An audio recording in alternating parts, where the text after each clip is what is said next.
स्वागत आहे cook with अपेक्षा चॅनलमध्ये। आज आपण बनवणार आहोत एकदम मऊ, स्पॉन्जी आणि खूपच टेस्टी ढोकळा। ही रेसिपी खूप सोपी आहे आणि अगदी कमी साहित्यामध्ये पटकन तयार होते। चला तर मग रेसिपीला सुरुवात करूया।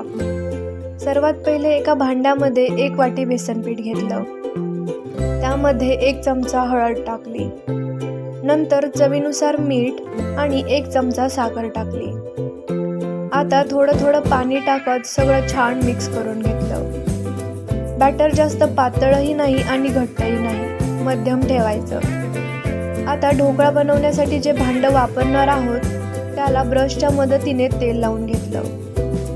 यामुळे ढोकळा चिटकत नाही आणि व्यवस्थित बाहेर निघतो। आता तयार बॅटरमध्ये थोडासा इनो टाकला। त्यावर थोडंसं पाणी टाकलं आणि हलक्या हाताने पटकन मिक्स करून घेतलं। इनो टाकल्यानंतर बॅटर लगेच फुलायला सुरुवात होते। यामुळे ढोकळा एकदम मऊ आणि स्पॉन्जी तयार होतो। आता तयार बॅटर तेल लावलेल्या भांड्यामध्ये ओतून घेतलं। भांडं हलकंसं टॅप करून बॅटर एकसारखं पसरवलं। तोपर्यंत कढईमध्ये पाणी गरम करून त्यामध्ये ढोकळ्याचं भांडं ठेवलं आणि झाकण लावून साधारण 10 ते 15 मिनिटं वाफ दिली।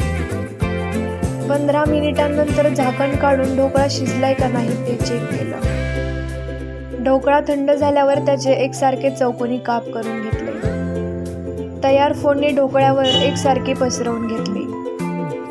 फोडणीमुळे ढोकळ्याची टेस्ट अजून छान लागते आणि तयार आहे एकदम मऊ, स्पॉन्जी आणि टेस्टी ढोकळा। तुम्हीही नक्की रेसिपी ट्राय करा। व्हिडिओ आवडला असेल तर लाईक करा, शेअर करा आणि सबस्क्राईब करायला विसरू नका।